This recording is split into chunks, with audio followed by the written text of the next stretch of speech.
Começa agora o podcast De Fato. Uma visão popular do Rio Grande do Sul, do Brasil e do mundo.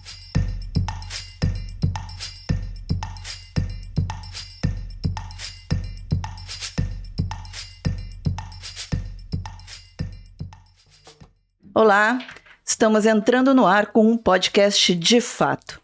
Uma parceria do Brasil de Fato do Rio Grande do Sul com o Sindicato dos Bancários de Porto Alegre e região.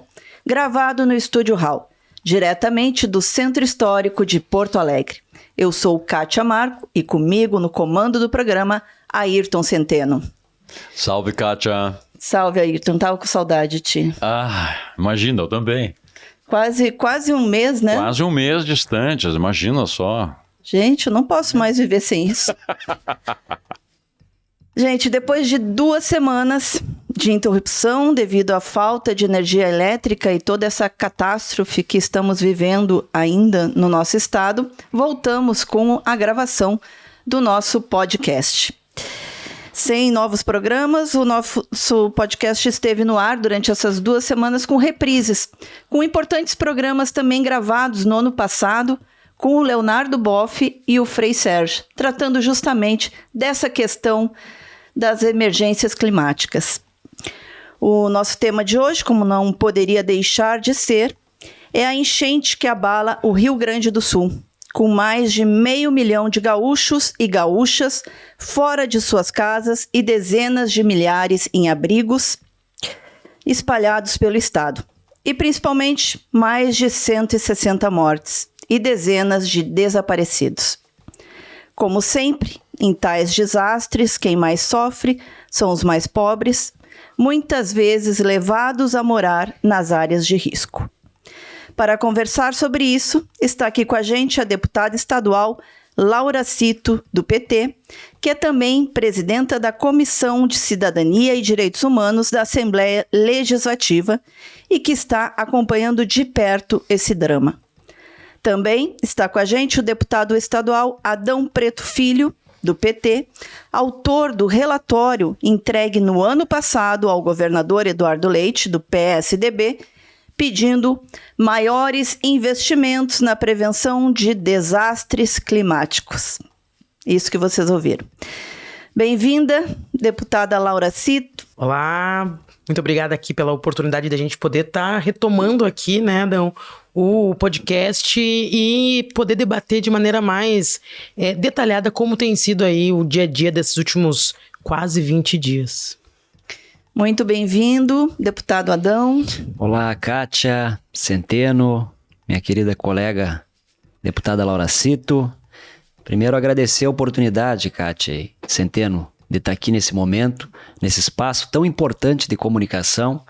E eu aproveito inicialmente para me solidarizar com todas as famílias, toda a comunidade gaúcha que foi afetada por essa enchente, por essa tragédia que nós estamos vivendo aqui no estado do Rio Grande do Sul. São mais de 161 vidas perdidas, muitas pessoas desalojadas, são mais de 500 mil de pessoas fora das suas casas ainda.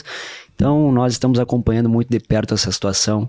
Então a minha solidariedade e também o meu reconhecimento a todas as pessoas, ao governo, à sociedade organizada nesse momento tão difícil, fazendo a solidariedade, estendendo a mão. Então fica o nosso agradecimento, né, Laura, a todas as pessoas de forma voluntária, ou os nossos governo federal, né, o nosso reconhecimento e o nosso agradecimento nesse momento tão difícil que o nosso estado, a nossa população está passando.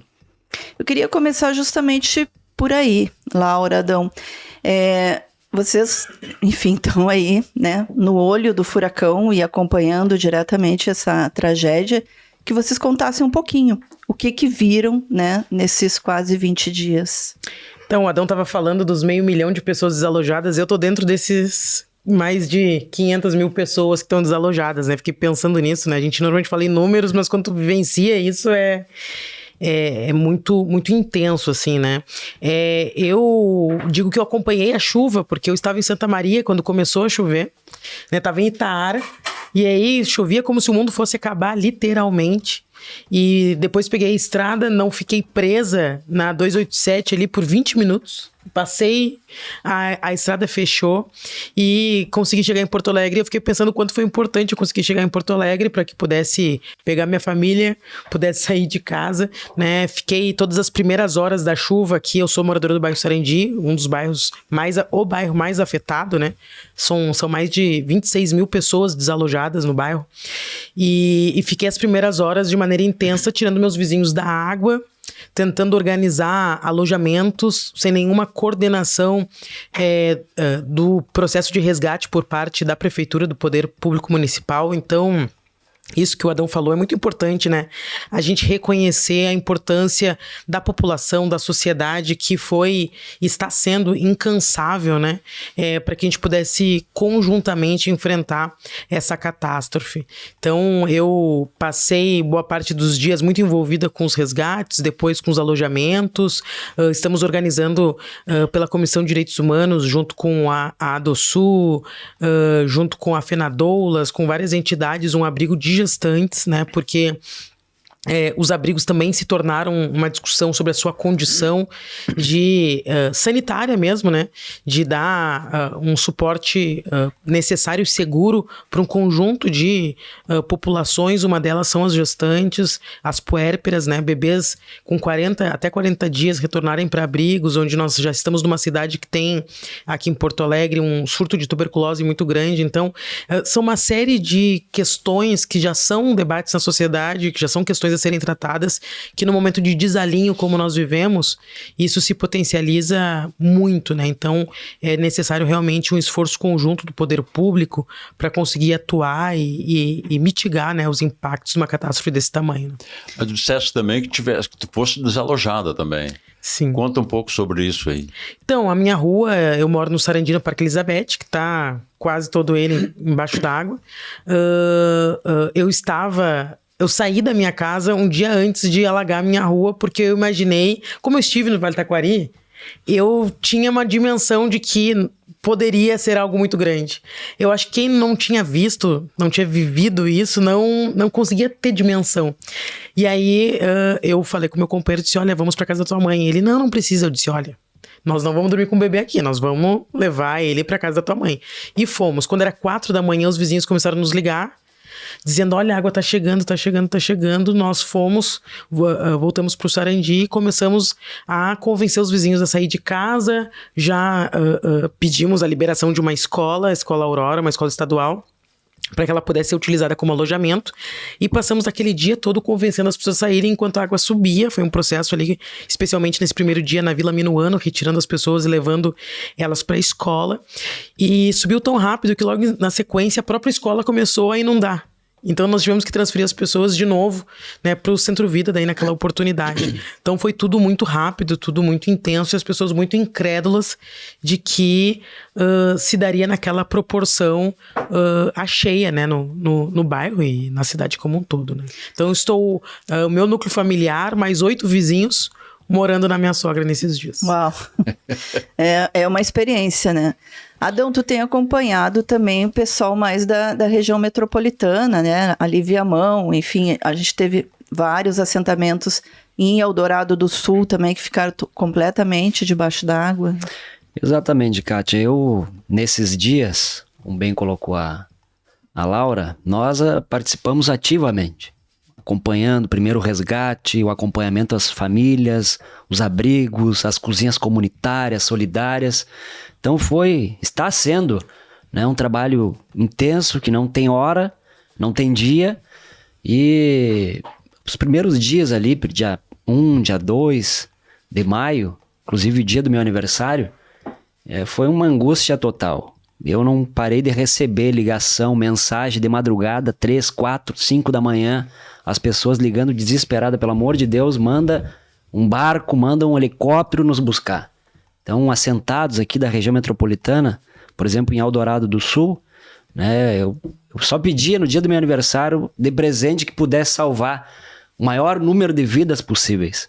E ontem eu tive a oportunidade de encontrar, fui a Eldorado do Sul, um agricultor, o leiteiro conhecido lá, Ele com 15 pessoas, estava numa parte um pouco mais alta, começou a subir a água. Ontem ele me enxergou, me abraçou e chorou, emocionado, dizendo da situação que ele enfrentou. Adão, eu nunca imaginei passar por isso. Eu rezava pela minha vida, pelas minhas crianças que estavam junto comigo. E graças a Deus, graças à atenção, da solidariedade, da atenção do poder público naquele momento, conseguiu chegar um barco às 3 horas da manhã e nos resgatar. Então esse foi o sentimento de muitos gaúchos, né, que passaram por essa situação, e que bom que um número enorme conseguiu salvar, porque teve, né, a ação imediata do Exército, da Defesa Civil, mas também de muitos voluntários que botaram o seu barquinho, enfim, o que tinham na água para poder salvar as pessoas. Então foi uma angústia total nesses últimos dias por conta dessa situação de ligações, mensagens, e nós fazendo de tudo para chegar até essas pessoas. E agora, nesse segundo passo, né, é a reconstrução, é a limpeza já das cidades. Graças a Deus, baixou a água aqui do Guaíba, né? Então agora é o momento de limpeza, das pessoas começarem a se reorganizar, a voltar para sua casa, mas vai ser de muito trabalho. E eu, muito esperançoso com o nosso governo federal, né? O presidente Lula veio aqui ao nosso estado pela 3ª vez em 2 semanas, isso nunca aconteceu na história de um estado, eu acho, pela atenção que o presidente, mas o nosso governo está dando, desde o primeiro momento, né, desde o resgate às vidas, mas agora na reconstrução, com os anúncios de quem perdeu a sua casa, vai ter o direito de ganhar uma moradia, de quem ganha até R$ 4.400, o auxílio emergencial esse de R$ 5.100, claro que não vai resolver o problema de tudo que aconteceu, mas é um alento, é um empurrão para a pessoa se organizar, né? Um mantimento, roupas, eletrodoméstico, minimamente para se organizar. Então eu estou com esperança, né, pela força, pela presença do nosso governo federal. Não é à toa que foi constituído o Ministério Extraordinário para estar mais próximo, né? O nosso ministro Paulo Pimenta, que já era ministro, agora vai estar diretamente aqui no estado nesses próximos meses para acompanhar toda essa reconstrução. Hoje foi anunciado, né, a equipe desse Ministério do Ministério da Reconstrução. Né? Isso. Eu queria perguntar uma coisa pro Adão. É o seguinte, tua origem é Viamão. Não, Centeno, eu nasci em Miraguaí, Sim, lá na Linha Bonita. Que nem o Adão original. O pai original Só que eu tive uma diferença dos meus irmãos. Original. Que eu nasci no hospital, eles tudo foi parteira. Mas depois, mas tu tem uma convivência em Viamão. Isso, eu nasci lá e com 13 meses a gente veio para Viamão. Na época, imagina, Miraguaí fica a 500 quilômetros de Porto Alegre. E o pai tinha sido eleito deputado constituinte naquela ocasião. E aí pensaram, não, Adão tem que morar mais próximo, mantém a propriedade lá, ficou meu irmão Arthur. E aí viemos para Viamão, na Vila Santa Isabel, mas para não ser um choque tão grande, Laura, imagina vir para Porto Alegre. Miraguaí passava um carro uma vez por semana. E aí, para não tomar aquele choque, aquela mudança, com 9 filhos, escolheram o Viamão para a comunidade da Vila Santa Isabel. Eu te perguntei isso pelo seguinte, porque a gente ouve muito falar digamos, da calamidade que foi esse acontecimento em Canoas, que foi em Eldorado, especialmente, que foi em Guaíba, que está sendo em Porto Alegre, em São Leopoldo, mas a gente não ouve tanto falar de Viamão, Alvorada, Esteio, Sapucaia. Você sabe como isso aconteceu? Chegou lá, se é que chegou? Chegou, Centeno. Por exemplo, Viamão tem Itapuã, que é no Lago Guaíba, né? Então foi afetado até hoje. As pessoas estão ilhadas lá, acabaram indo para os vizinhos mais distantes, para os familiares. Muitas famílias foram afetadas, não só em Itapuã, que é na divisa com a Zona Sul de Porto Alegre, mas também lá na Augusta, que é uma comunidade onde é que passa, tem um riacho lá que sempre inunda, e agora foi mais forte ainda. Então várias comunidades de Viamão foram afetadas, e sendo que acolheu também muitas pessoas de Porto Alegre, de Canoas, tem centenas de pessoas da região metropolitana que estão lá nos abrigos, né? Então tá tendo uma movimentação forte. Eu estive em Alvorada, junto com a nossa deputada Estela Farias, que é de lá, e também foi muito forte. Vários bairros, comunidades de Alvorada foram afetados. Eu vi que em Esteio, né, São Leopoldo, nem se fala, né? Nós estamos acompanhando as ações aí do nosso prefeito Erivanazzi, que de forma muito rápida também é organizado, acho que é dos municípios aqui da região, mas conseguiu, assim, minimamente se organizar diante dessa tragédia que nós estamos enfrentando. Eu queria voltar um pouquinho, Centeno, ali a questão do Sarandi. Porque essa região, ela foi muito afetada, né, Laura? Ali, Cairu, enfim, toda essa região norte. E tem a questão do dique ali, né? Queria que tu falasse um pouquinho sobre isso. Esse é o centro da discussão da proporção que a enchente tomou em Porto Alegre, né? Não ter uma manutenção do sistema de proteção que fez com que Porto Alegre não conseguisse responder ao volume de água, né, que desceu para cá e que choveu aqui, né? Isso significa que se tivesse o sistema funcionando 100%, nós não teríamos enchente? Não significa. Mas significa que provavelmente ela não seria na proporção que ela foi. E o Sarandi é um dos territórios que exemplificam isso. Então, ontem mesmo, eu estava lá, como a água começou a baixar um pouco, eu consegui acessar o dique do Sarandi, que teve toda a polêmica se ele tinha rompido ou não. E encontrei lá, quem quiser acessar a minha rede social no Instagram, é possível verificar num vídeo que eu postei, uma cratera, um rompimento de mais de 10 metros.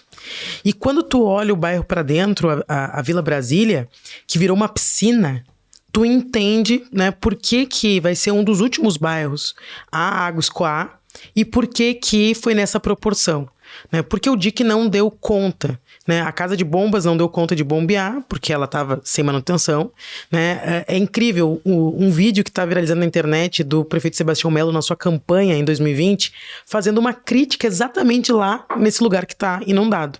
Então ele diz que o antigo prefeito Marquesan tinha perdido um recurso para poder fazer a obra na área e que agora com ele essa eficiência estaria garantida e que as bombas do Sarandi passariam a funcionar assim como as demais. E o que nós vimos é que nós chegamos 4 anos depois, né, já na boca da eleição, nenhuma obra foi feita, né, nós não tivemos a readequação do sistema, não tivemos o reforço do dique e que, pelo volume de água que deu, ele não deu conta, né, de proteger a população daquele território. Uma coisa que me parece bastante importante, porque essa conversa sobre o dique, ela apavorou as pessoas há cerca de alguns dias atrás.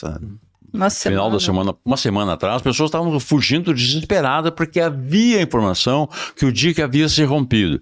A informação da prefeitura é que o dique não havia rompido, mas sim estava extravasando.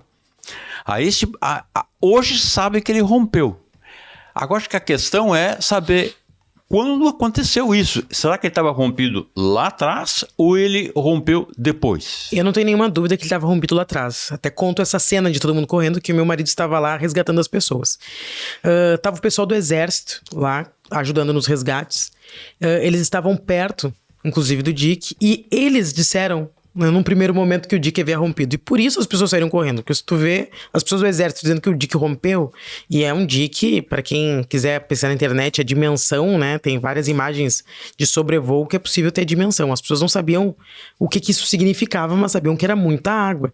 E por isso que as pessoas se apavoraram, né? Então tinha um conjunto de desinformações. Se era o dique da Fiergues, se era o dique do Sarandi. Aí a prefeitura colocou um vídeo do dique da Fiergues mostrando um extravasamento. Mesmo assim, já era muita água, né? Que é o que fez com que a água que vem do rio Gravataí, ela adentrasse a Cis Brasil e virasse aquele rio que é o que nós temos hoje, né? Tu, com imagens de sobrevoo, tu não enxerga ali a frente da van, tudo é um rio, até Cachoeirinha é um grande rio o que virou, né? Então, isso pelo extravasamento da Fiergues, mas o que fez a água adentrar dentro do bairro Sarandi foi o rompimento do dique do Sarandi, e tudo isso aconteceu nessas 24, 48 horas que ficou esse diz que me disse. O que é muito importante dessa cena das pessoas correndo? É a orientação criminosa, na minha avaliação, por parte do prefeito. Porque enquanto veio a informação de que o dique havia rompido, o prefeito foi para a Gaúcha falar na rádio que era apenas um pequeno extravasamento que as famílias tinham que se tranquilizar. Essa frase desmobilizante do prefeito, para nós que estávamos lá na ponta ajudando as pessoas a evacuarem o bairro, foi completamente desmobilizante. Então, eu peguei um barco no sábado agora, para poder ir até o fundo do bairro, né? O pessoal tava resgatando animais e a gente poder ver como tava o bairro por dentro, né? Até levei a deputada Maria do Rosário junto comigo. E ao andar no bairro, eu fui lendo as plaquinhas das ruas, porque é muito diferente tu andar a pé no bairro e depois ele tá submerso, tu ter a dimensão de qual é a rua. E aí eu fui olhando os nomes e aquilo foi me dando uma certa crise de ansiedade, uma aflição, porque eu montei com a equipe da Comissão de Direitos Humanos um bunkerzinho assim para receber os pedidos de socorro e a gente encaminhar para as equipes de voluntário da Defesa Civil para executar os resgates. E eu fui lembrando das mensagens que eu recebi durante toda a madrugada, né, dizendo assim: casa tal na rua José Humberto Bronca, eu tenho que sair pelo telhado, a água invadiu o segundo pavimento. Então veio vindo na minha memória o que deve ter sido o desespero das pessoas saindo de casa.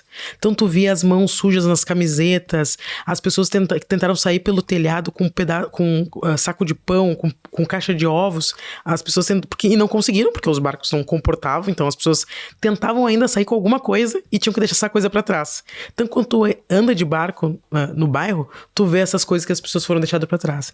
Então assim, essa dimensão humana da catástrofe, ela torna ainda mais duro e nos exige mais cobrar as responsabilidades em cima dela, né? Sobre isso, Adão, no ano passado nós realizamos uma série de programas no Brasil de Fato sobre mudanças climáticas e eventos extremos. E a pergunta era justamente, estamos preparados? E o mais incrível, Centeno, que o nosso último programa em março desse ano, que a gente tinha realizado, foi justamente o que fazer numa catástrofe. E o programa era até meio surreal, assim, com o que os convidados estavam falando, né? Tipo, porque tu não imaginava viver uma catástrofe, né? E essa situação que a gente vive. Mas estava ali, né? Na nossa porta. E essa questão, um dos programas que a gente realizou foi justamente sobre a comunicação em desastres. Como deve ser feita essa comunicação? O papel da Defesa Civil nessa comunicação? Como, né, avisar as pessoas antes para que elas possam se preparar para sair das suas casas e não viver essa situação tão caótica como a gente viveu. E no relatório que você foi relatora, Adão, vocês trataram também sobre essa questão da Defesa Civil e o sucateamento que a gente vive da Defesa Civil, não só no Estado, né, mas nos municípios também. Exato, Kátia. Eu tive a oportunidade na Assembleia Legislativa de coordenar a comissão externa de acompanhamento aos municípios afetados pelo ciclone, lá no mês de junho, julho e agosto. E eu pergunto, qual é o plano de prevenção do governador Eduardo Leite? Não tem. É um caos. O governo do estado é muita propaganda, mas na prática, na vida real, desalentou a população gaúcha. Eu sinalizei naquela oportunidade, foi o primeiro ciclone do ano passado que afetou mais a região litorânea, Cará, Maquiné e alguns municípios aqui da região metropolitana. Isso já após o evento do Vale do Taquari. Exato, foi a conclusão daquele... Não, foi antes. Foi antes, e depois... Ah, foi antes? Exatamente, foi antes, foi o primeiro. E nós emitimos um relatório com estudo técnico, universidade, várias pessoas ajudaram a contribuir naquele relatório e na conclusão teve vários apontamentos. E um deles, que eu lembro, foi sugerido, né, encaminhado ao governo do estado para que tivesse mais recurso na defesa civil, mais recurso em prevenção e que também elaborasse uma legislação mais rígida, mais robusta frente à defesa do meio ambiente, da preservação. Coisa que não ocorreu nas duas situações. E eu fiquei pasmo, deputada Laura, quando o governo do estado encaminha o orçamento para o ano seguinte. Sempre a gente vota em dezembro, no final do ano, para ser executado no ano seguinte. E o que foi encaminhado para a Defesa Civil foi um orçamento pífio. Muito aquém da necessidade, sendo que já vinha sido alertado que nos meses, anos seguintes, nós ia sofrer com essa situação de catástrofe, de enchente, ciclones. O estado do Rio Grande do Sul já estava no radar, inclusive a nível nacional, que o nosso estado está numa região, uma geografia, né, com grande chance de ter situações como essa que nós estamos vivendo no dia de hoje. E o governo me encaminha só numa das rúbricas para a Defesa Civil, para compra de equipamentos.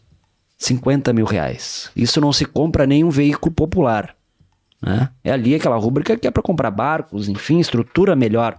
Então, aí que a gente vê a necessidade também de investigação, de cobrar seriamente esses governos, tanto aqui da capital, como foi muito bem colocado, a situação das bombas, são 23 bombas, só 2 funcionaram, por conta do sucateamento, por conta da falta de manutenção, e assim é no governo do estado, que não tem uma visão a curto, médio e longo prazo. Pelo contrário, na minha opinião, flexibilizou a legislação ambiental.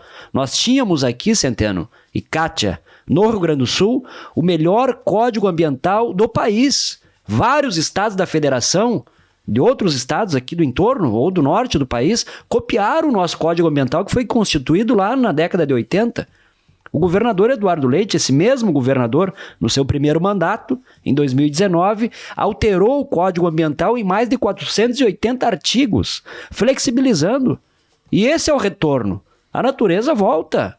E essa é a resposta que nós, todos nós, estamos sendo afetados por conta da negligência dessa turma que está no poder a nível estadual e também em vários municípios que foram afetados. Agora eu quero fazer uma pergunta para vocês dois. É o seguinte...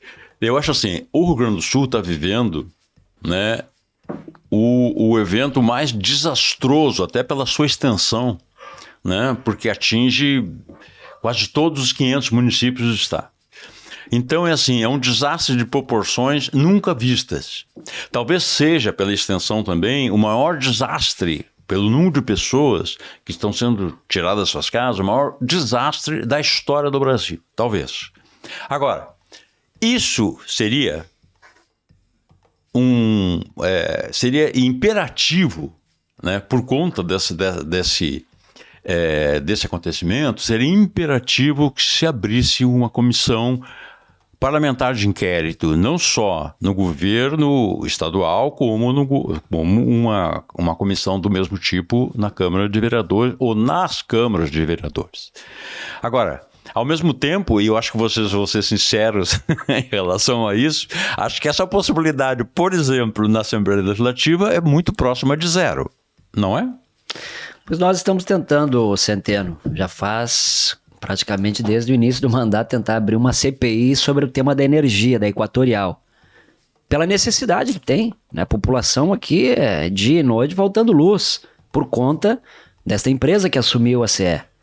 Esse descaso, né, a precarização, e aí veio, comprou por 100 mil reais e está aí o retorno. Então, infelizmente, a conjuntura, a correlação de força no Parlamento Gaúcho, ela digamos assim, para nós do campo de oposição, de esquerda, infelizmente a gente não consegue ter a abertura de uma CPI hoje, mas a pressão popular é fundamental para isso.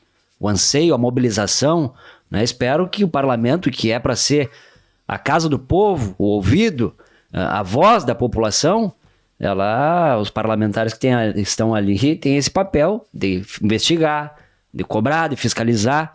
Então, uma comissão parlamentar de inquérito é uma ferramenta para isso. Mas trago esse exemplo da CPI da Equatorial e da RGE, que a gente está querendo abrir, que precisa de 19 assinaturas para a abertura de uma CPI na Assembleia. São 55 deputados e precisa de 19. Até o momento nós estamos com 18. Mas eu acredito que nós, sobre esse tema, há sim a necessidade de ter uma investigação maior, só que para isso nós precisamos ter força de parlamentares, de assinaturas para a abertura de 19 parlamentares, homens e mulheres, para assinar, para abrir uma comissão parlamentar. Até porque, Laura, isso é fundamental para a gente pensar a reconstrução, né?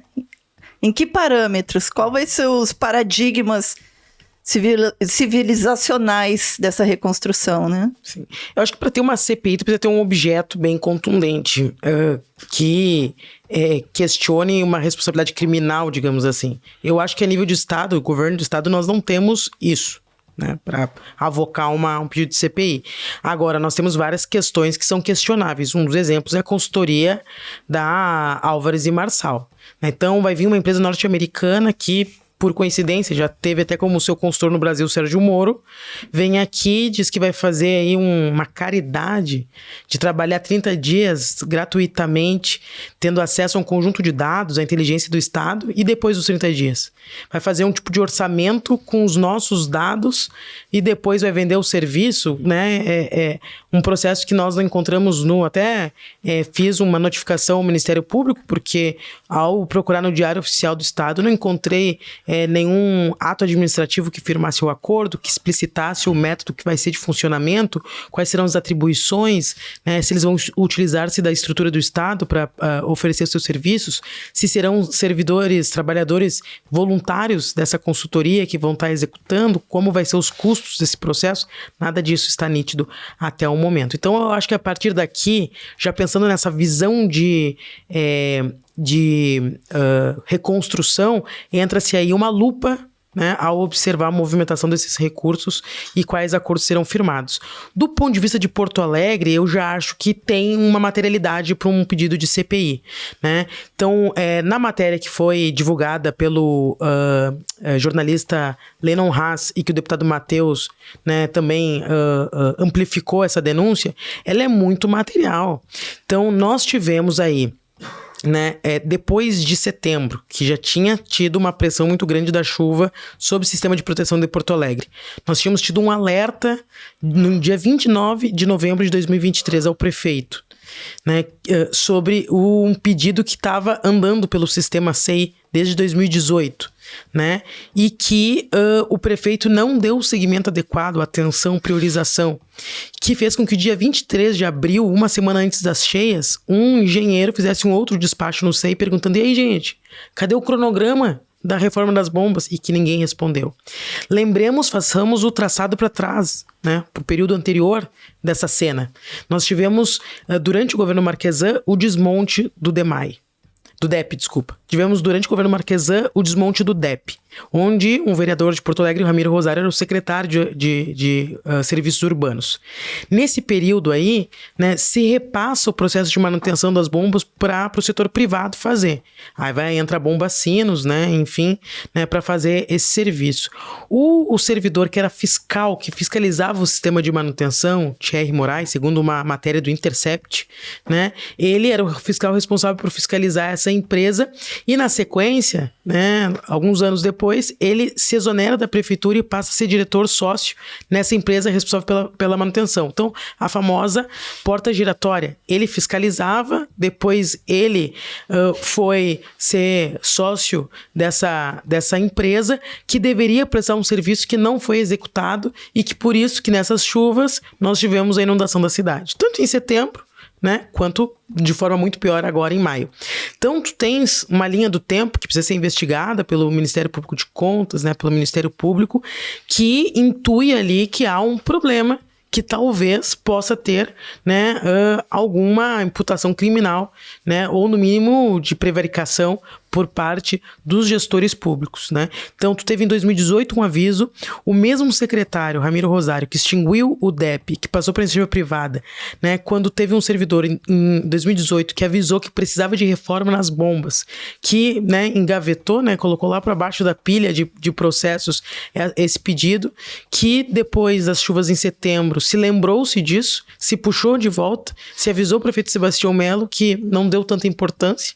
Uma semana antes da chuva, um engenheiro técnico vai lá e diz: gente, cadê o cronograma para execução disso? E uma semana depois vem uma chuva e mostra que estava tudo sem funcionar, desde as comportas, né, até as bombas. Então, bom, nós temos aí uma questão grave.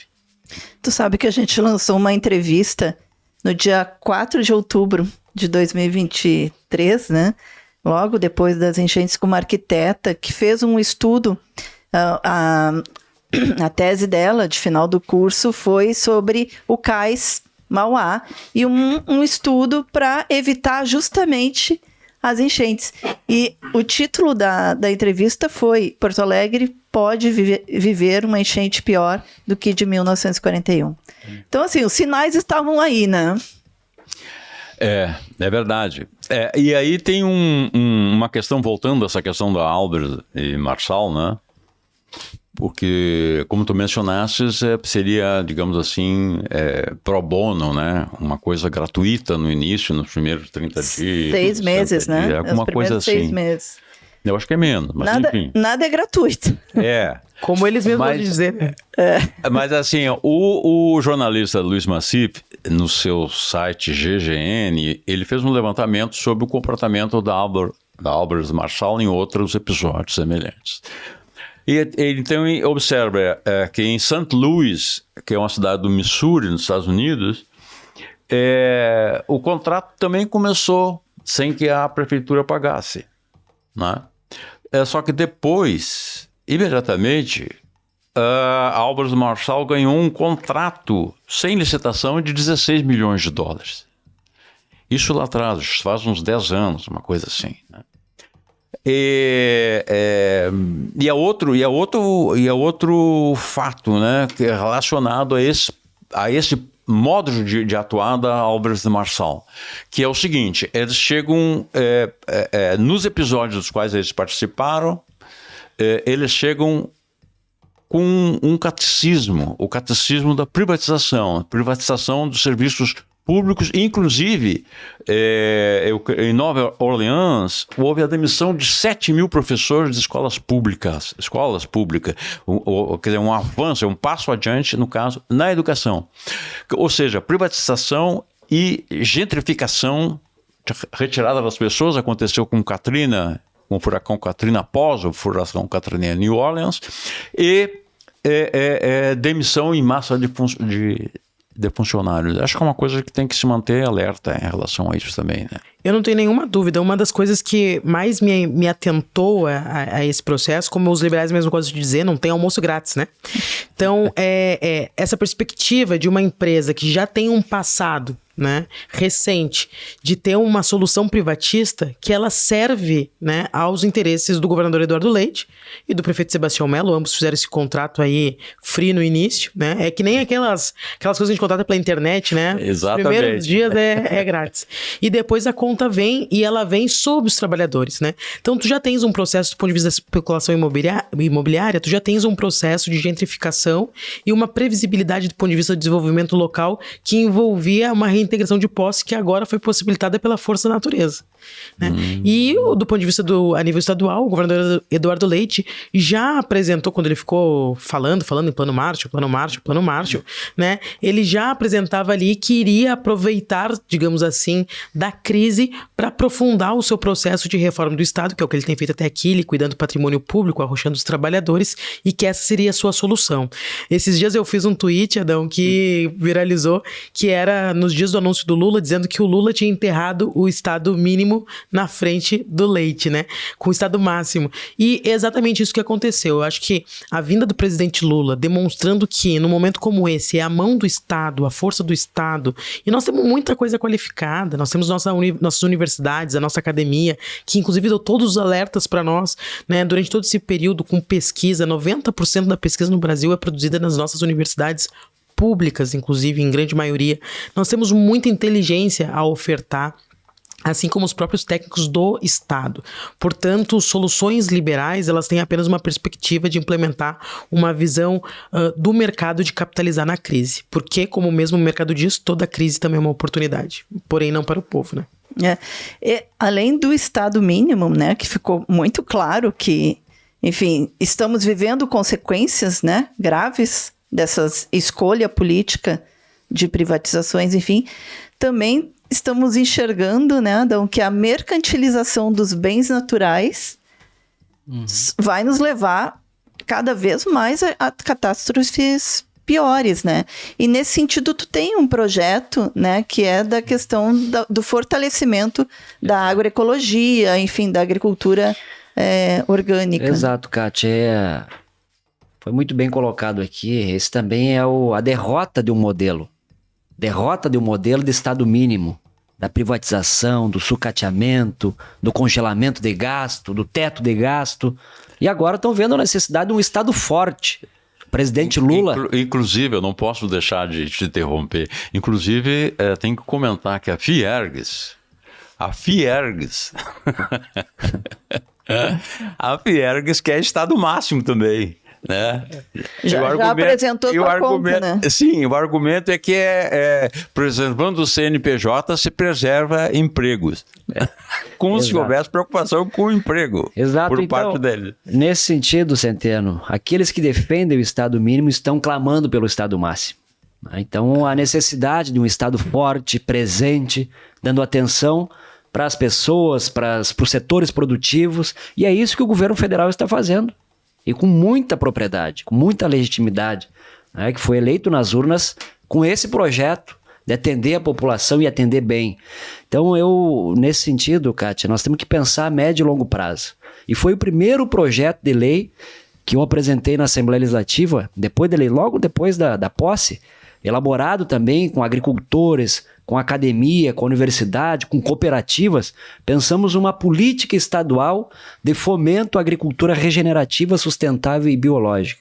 Justamente nessa transição de uma agricultura ecológica, sustentável, que prima pelo meio ambiente, pelo respeito à natureza, e nesse sentido está tramitando, foi aprovado já na Comissão de Constituição e Justiça, está na Comissão de Agricultura, é o próximo projeto a ser votado, assim que voltar a normalidade dos trabalhos nas comissões, e logo depois vai a plenário. Eu espero que a gente tenha uma legislação, né, que possa incentivar essa transição, esse modelo tradicional que a gente vive, esse modelo convencional de uma agricultura, né, que desmata, dá queimada. Isso está aí o retorno.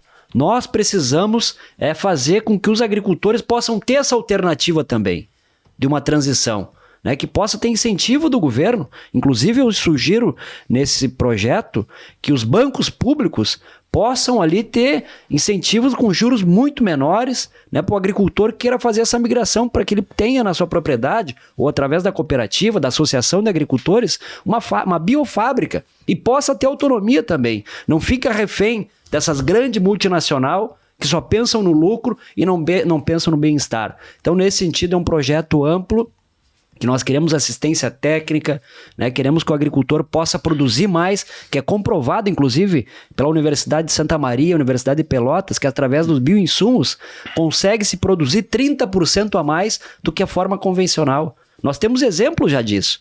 Os assentamentos da reforma agrária, aqui em Viamão, Nova Santa Rita, em Eldorado, é o maior produtor de arroz agroecológico e já estão se utilizando dessa tecnologia, né, desse novo modelo de agricultura, que não é tão novo, faz muito tempo, né, que os movimentos sociais, que o nosso campo já vem pensando e elaborando iniciativas como essa. Só que nós precisamos ter legislação, precisamos da segurança jurídica para o agricultor, para a cooperativa, enfim, para quem quiser fazer essa transição. Então eu estou contente com esse projeto, espero que os meus colegas da base do governo tenham essa sensibilidade e possam, junto conosco, ofertar isso, né, para um novo modelo de agricultura.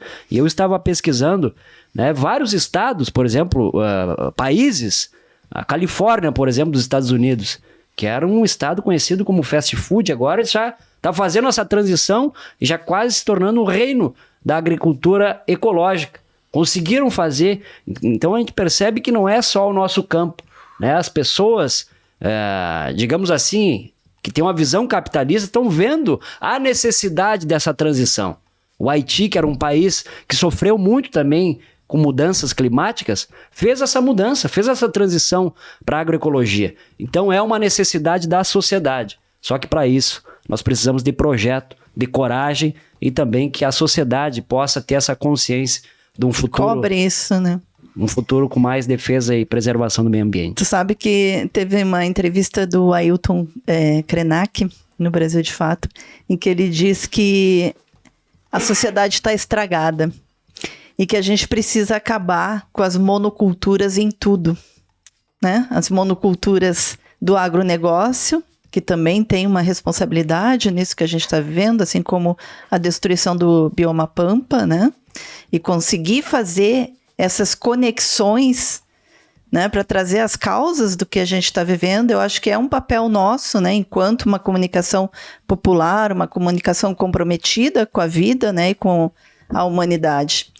Então, eu acho que esses debates, porque a gente pode, assim, trazer os governos, mas não são só os governos, né? É todo um modelo do capitalismo, né, que mercantiliza os bens da natureza, que mercantiliza a vida, né, e que nos leva a essa situação extrema que a gente vem vivendo no Rio Grande do Sul e que vamos viver em outros locais do país, né? A gente já está começando a ver aí as chuvas subindo pela região sul, no Nordeste e no mundo, né? Agora, Indonésia, Afeganistão, os incêndios no Canadá, enfim, os eventos estão aí para nos mostrar que sim, precisamos de um câmbio, né? Se me permita, Kátia, nós precisamos fazer uma mudança do setor produtivo. Nós precisamos fazer uma mudança da organização da sociedade. Esse momento nós temos que se aproveitar para pensar a médio e longo prazo. E é necessário que, como muito bem tu disse, Kátia, além dos governos, a sociedade, né, tenha o conhecimento e possa também cobrar os governantes nesse sentido. Então, exige uma mudança da organização da sociedade, esse modelo ultrapassado, né, que só pensa no lucro, só pensa para alguns, para meia dúzia e não pensa no todo. Então, nesse sentido, fica essa cobrança. Eu, inclusive, estou encaminhando uma carta ao Congresso Nacional para cobrar o presidente do Congresso, do Senado e da Câmara dos Deputados. Eles estiveram aqui junto com o presidente Lula, porque está tramitando no Congresso Nacional 23 matérias que afetam diretamente o meio ambiente. E eles têm que ver a realidade do nosso estado, e isso é fruto de muita legislação que flexibilizou e que está aí a resposta, está aí o retorno da natureza. Então eu espero que o nosso Congresso Nacional possa também olhar para a nossa realidade aqui e ver que essas legislações, essas alterações em códigos fazem com que a população sofra e sofra muito, com vidas.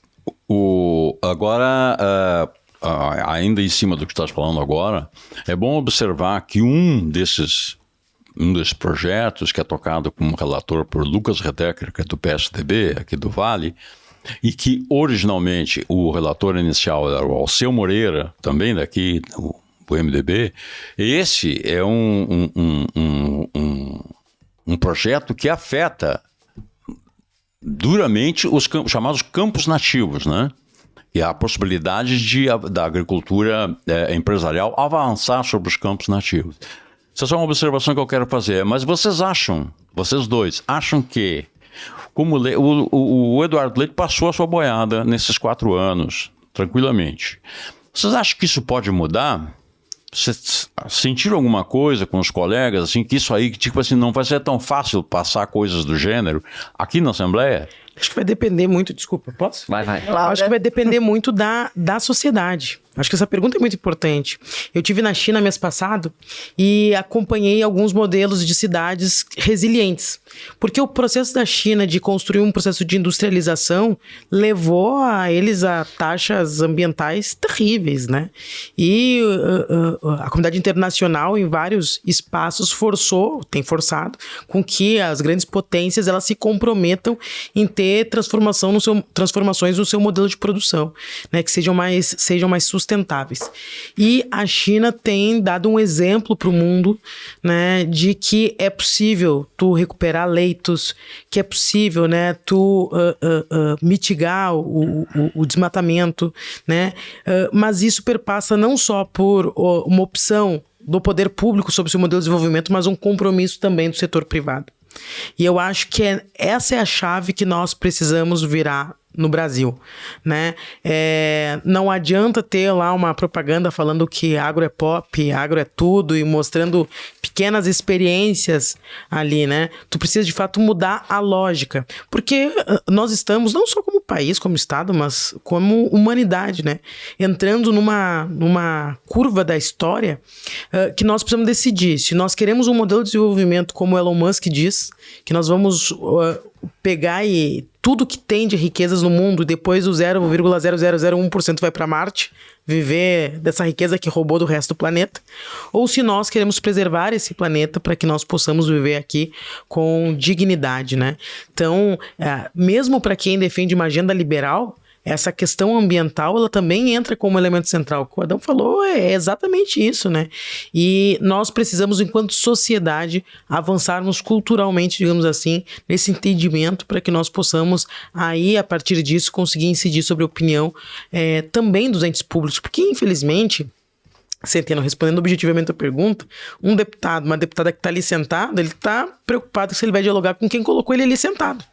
Então, se a sociedade não tiver a capacidade de incidência, de pressão, de maneira organizada, de provocar um debate, e aí eu que sou jornalista, portanto a mídia também tem um papel fundamental, seja as grandes grupos, sendo como a imprensa alternativa, enfim, de promover na sociedade essa reflexão crítica, é isso que pode nos fazer uma massa capaz de incidir sobre essa agenda que hoje, ela ainda é majoritariamente organizada a serviço do agro, que tem sua bancada lá no Congresso Nacional, muito bem organizada, em grande número. Não sei se tu quer comentar isso, Adão, mas eu queria entrar também com a Laura justamente nesse tema da comunicação. Não, respondendo o Centeno, é com a mobilização social, é com muita educação também, conscientizando a população da necessidade disso. Como foi colocado aqui, o parlamentar que está lá reza a cartilha de quem colocou ele. Está preocupado com aquele setor, com aquela... Mas se tiver uma mobilização de forma organizada, não só das pessoas em frente fazendo pressão, mas também a imprensa é muito importante. Eu sei que vocês cumprem isso com muita maestria. Brasil de Fato, um instrumento importantíssimo na comunicação e que faz esse movimento, mas de forma mais amplificada, para ter mais força e pressionar o Congresso, as assembleias, da necessidade dessa transição, dessa mudança, de uma sociedade mais socialmente ambiental, ecológica. Aí sim nós vamos conseguir fazer essa transformação com muita mobilização e também com os meios de comunicação ajudando, contribuindo para isso. Já que tu lembrou do Musk, a gente também está, durante toda essa tragédia, vivendo mais uma vez fortemente essa pandemia de fake news.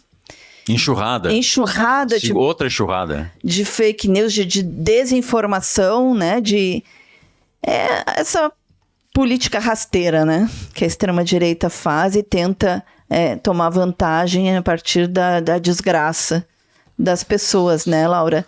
Então, no domingo, nós realizamos uma coletiva, com o ministro Paulo Pimenta, organizada pelo Barão de Tararé, com vários veículos do campo progressista, popular, enfim, e falávamos justamente sobre isso, como enfrentar, esse esgoto, para usar a palavra mais que a gente vive aí nas redes sociais. Essa catástrofe, do ponto de vista comunicacional, ela foi interessante de ser analisada posterior, para a gente ver como se movimenta isso, Então, o Rio Grande do Sul, uma proporção desse tamanho da catástrofe, entra na agenda nacional. A partir disso, setores organizados passam a investir aqui numa campanha de desinformação, constituída ali com 4 eixos, O Estado não funciona, o Estado atrapalha, a segurança pública, não lembro agora o 4º eixo, e com essa linha bem nítida começam a operacionalizar, agregam influenciadores digitais, alguns inclusive daqui do estado. Esses influenciadores passam a fazer doações em grande volume, criam uma legitimidade na sociedade. A partir disso, começam a disseminar essa agenda de fake news. E o quanto que foi importante que os veículos oficiais ou compromissados com uma agenda democrática se unificaram todos para desmentir, e disputar na sociedade essa opinião. E eu acho que nós vencemos nesses dias, essa maré de desinformação. Mas vejam só o tamanho da mobilização. Essa indústria de fake news, ela atrapalhou os resgates. Isso é importante dizer para a população do Rio Grande do Sul. Teve gente que morreu por conta da desinformação, gente. Porque enquanto tínhamos governantes dando as orientações para as pessoas se salvarem, tinha gente mentindo. E muitos de nós acreditamos em partes dessas fake news até entender que era mentira. A história da quantidade de mortos em Canoas... Gente, isso circulou até a gente se dar conta que, se alguém tivesse realmente contado 70 cadáveres, essa pessoa teria puxado o celular do bolso e teria fotografado. Então, histórias mirabolantes, né? Ou a pessoa com uma roupa fantasiada de bombeiro, dizendo que tinha sido apreendido, que tinha 19 jet skis que só poderiam ser operados na Operação Golfinho. Então, assim...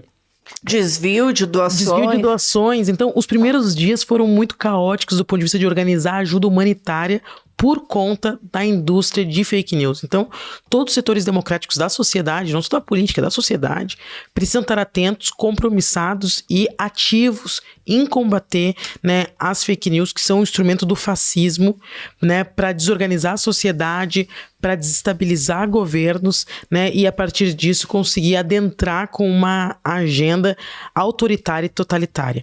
Vejamos bem, né, no final da semana de fake news, nós tínhamos uma proposta vocalizada pelo prefeito da capital de GLO. Então, assim, é muito grave, as coisas não são desencadeadas, né? Ayrton, a gente está chegando ao final do programa, Esteja eu falando, né? Esteja a gosto. Mas eu queria que a gente finalizasse falando das milhares de ações de solidariedade que a gente está vendo. Porque, gente, tudo isso a gente não teria conseguido, né? Eu acho aguentar tanta dor, tanto desespero, se não fosse essa onda de solidariedade que a gente está recebendo, não só dentro do estado, como de fora, do resto do país, da América, do mundo. Enfim, é muito grande. E o trabalho que os movimentos sociais organizados estão fazendo, né? Nas cozinhas solidárias, nos abrigos, nas doações. Enfim, eu acho que queria ouvir um pouquinho de você sobre isso. Falar um pouco de coisa boa, né, Kátia? O reconhecimento dessas organizações, da sociedade que está promovendo uma onda de solidariedade. Tem essa onda da mentira, da morte, do fascismo, que isso nos causa, né, indignação muitas vezes, numa tragédia como essa, as pessoas se aproveitar para ganhar curtida na rede social, mas tem essa onda positiva, a onda dos movimentos sociais, do MST, do MPA, de tantas organizações que estão na linha de frente, né, promovendo no MAB, no movimento de mulheres, das mulheres, no Levante da Juventude. O Levante da Juventude, essa gurizada maravilhosa, que eu tenho um apreço enorme por eles, que estão na linha de frente, nas marmitas, nas cozinhas comunitárias, dia e noite. Começa às 4:30 da manhã e não tem hora para terminar. Eu estive aqui no assentamento Nova Santa Rita, no assentamento de Viamão, em Eldorado, a partir de hoje. É para começar uma cozinha comunitária lá também. Ou seja, o nosso campo está na linha de frente para salvar vidas, para dar atenção, para dar amor, para dar carinho, nesse momento tão triste que nós estamos passando, mas muitas pessoas, centenas, milhares de pessoas estão promovendo a solidariedade. Então fica o nosso reconhecimento a todas essas pessoas, que não vai ser do dia para a noite, nós vamos levar muitas semanas ainda, meses, para que a gente possa, enfim, voltar aí a uma normalidade.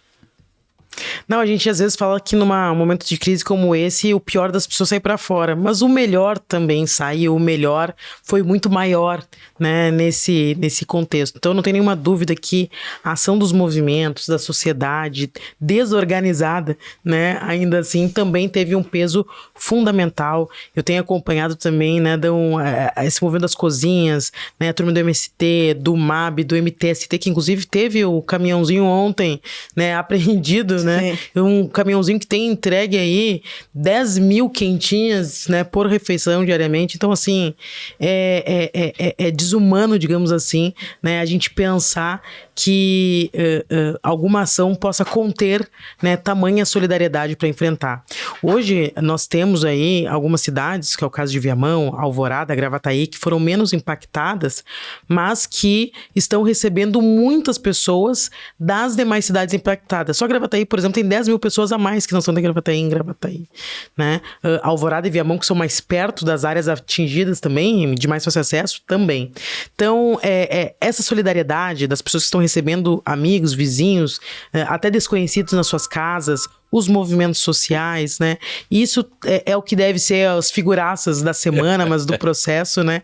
Porque, sem sombra de dúvidas, isso é que tem feito com que nós conseguíssemos, né, junto com as ações do poder público, enfrentar, né, esse momento, e é o que deve ser saudado aí e organizado para também disputar esse modelo de reconstrução lá na frente. Muito obrigada, Laura Cito, deputada estadual Laura Cito, deputado estadual Adão Preto. Eu acho que foi muito rico, né? Nosso debate conseguiu trazer muitas questões importantes. Mas não saiam daí, que não terminou ainda. É isso, fiquem aí, sentadinhos. E, gente, quero convidar vocês, né, a curtir, a compartilhar, a comentar o nosso programa e também apoiar. Porque no Brasil de Fato do Rio Grande do Sul, nós também tivemos 2 jornalistas atingidos, né? 2 dos nossos jornalistas, um que mora na zona sul de Porto Alegre, em Ipanema, e outra que mora em Canoas, na Matias Velha, tiveram suas casas completamente alagadas e perderam tudo, estão em casa de familiares.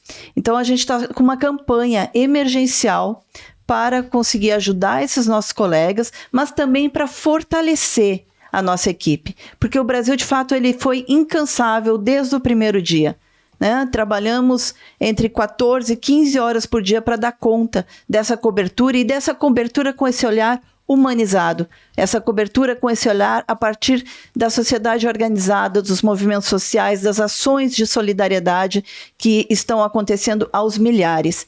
Então, nos ajude a fortalecer esse jornalismo, essa comunicação popular. A gente está com uma campanha emergencial lá no Apoia, que chama apoia.se/Brasil de Fato RS _enchentes. Entra lá e contribui. Prensa na imprensa. Pois é. A prensa na imprensa de hoje vai ser assim... minimalista, vai ser telegráfica. É basicamente o seguinte, é só um reparo que eu quero fazer. Primeiro registro é que eu vejo uma cobertura que está sendo feita, que é uma cobertura monumental, não se pode dizer menos do que isso. É uma das grandes coberturas que já foi feita de um evento assim na história do jornalismo brasileiro. Né? Não só brasileiro, né? Não só brasileiro. Mundial. Não só brasileiro. É um negócio muito impressionante que está sendo feito por vários veículos, inclusive veículos, especialmente veículos da mídia empresarial. Mas todos os demais também.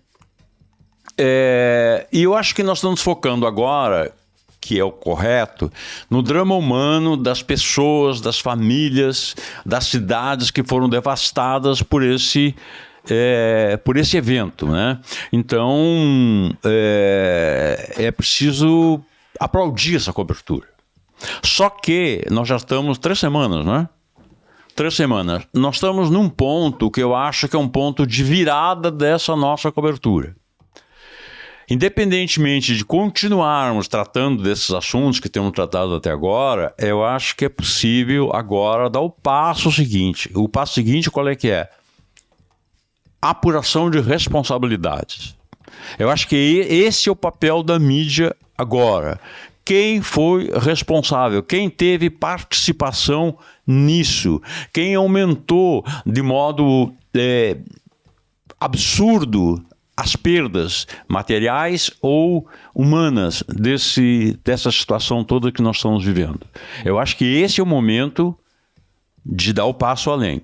Do contrário, nós podemos ficar pura e simplesmente com essa primeira parte e ela não nos resolve, ela não atende todo o papel que a imprensa precisa exercer nesse momento. Tenho dito. Muito bem, que assim seja. Bem. Gente, estamos chegando agora então ao nosso quadro final, onde hoje nós não vamos escolher o figuraça da semana, mas nós vamos escolher um figuraça desse mês. Né, desse mês que vai ficar com certeza na história, na mente e nos corações das milhares de pessoas que viveram essa tragédia. Figuraça da semana. Olha, eu tinha pensado num figuraça da semana, mas eu vou mudar meu voto. Eu vou contra o meu voto inicial.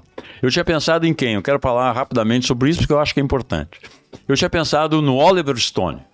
O Oliver Stone é o diretor de tantos filmes importantes, inclusive de Platoon, JFK, entre outros. E o Oliver Stone, essa semana, ele apresentou no Festival de Cannes o seu documentário sobre Luiz Inácio Lula da Silva. Né? E ele falou muito sobre o papel, eu acho que é importante isso, muito importante, o papel na mídia empresarial no episódio da Lava Jato, no episódio da destituição da Dilma, no episódio da prisão do Lula e no episódio da eleição do Jair Bolsonaro. E ele disse rapidamente o seguinte, ele fez uma crítica à mídia, que é uma pequena porção de famílias ricas, e aí, abre aspas, a imprensa brasileira é oligárquica, conservadora e propagandista. Fecha aspas. Então, seria o Oliver Stone, mas eu acho assim, eu acho que esse momento nós temos que eleger um coletivo. Qual é o coletivo? O coletivo é todas as pessoas que estão na linha de frente ajudando o seu semelhante. E não só as pessoas, como as instituições. Eu acho essencial apontar o trabalho do governo federal, seus funcionários civis ou militares, o papel da defesa civil, o papel do próprio Estado, o papel dos municípios que se envolveram nisso também, e o papel dos brasileiros e brasileiras que de fora do Rio Grande do Sul e os próprios gaúchos e gaúchas se envolveram nisso e estão envolvidos nisso, digamos assim, até a medula, né, numa exposição do seu profundo amor humano pelo próximo. Eu acho que essas pessoas têm que ser, digamos, as figuraças da semana ou do mês. Eu não sei como é que o Xande vai se virar nisso para colocar ali a figuraça, mas o meu voto também seria para essas pessoas que a mídia está chamando de voluntários, né? Mas que para mim são militantes da vida, militante na sua essência, né? Aquela essência que o Mujica traz tão bem do que é ser militante. Militante, né? Da humanidade. Da humanidade. Militante da humanidade e da vida. Né? Então, essas milhares de pessoas, voluntários, movimentos sociais, que estão incansáveis, né? E vindo gente de todo o país para nos ajudar aí nesse momento e nessa reconstrução. Vocês podem também indicar outros, enfim? O meu reconhecimento à figuraça da semana, do mês, é todo esse coletivo, essa onda do amor e da solidariedade, que estão nas cozinhas comunitárias, solidárias, nos abrigos, né, estendendo a mão, ajudando o próximo, né, sem um objetivo de querer aparecer. Estão lá pensando no amor, no próximo, sabendo que aquela pessoa que está ali está na pior situação da sua vida. Então fica o nosso agradecimento mais uma vez aos figuraças da semana, do mês e do ano. Todas essas pessoas que estão na linha de frente, produzindo marmita, cozinha, né, fazendo campanha de doação, fica o nosso reconhecimento e o nosso agradecimento.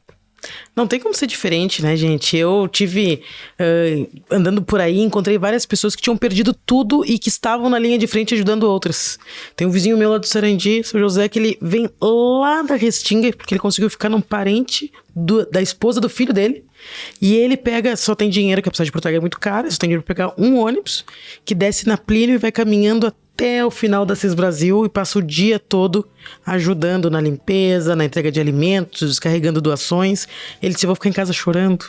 E assim foi o seu José, assim é uma moça que eu encontrei entregando sanduíches ali na saída da Humaitá, onde estava tendo os resgates. Ela disse, eu perdi tudo, mas vou ficar chorando, né?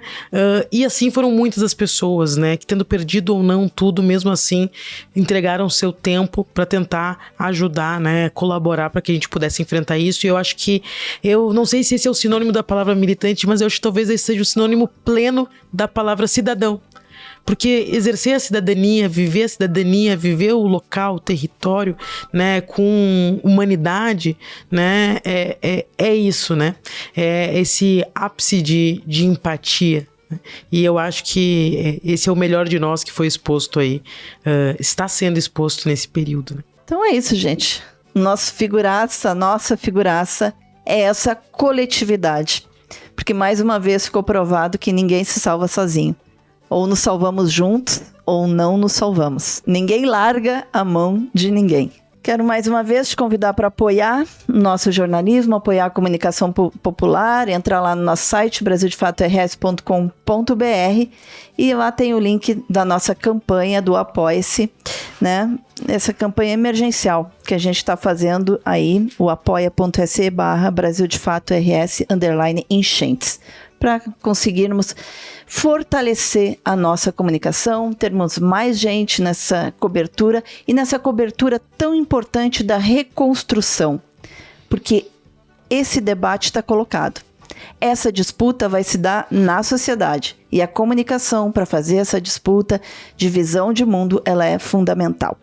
Ficamos por aqui. Até a semana que vem com mais entrevistas, análises e pitacos. Mais uma vez agradecer a presença do Adão, da Laura e a sua, né? Continue aí nos ouvindo e repercutindo esse programa que faz a diferença. Muito obrigada. Você ouviu o podcast de Fato, uma produção do Brasil de Fato, Rio Grande do Sul.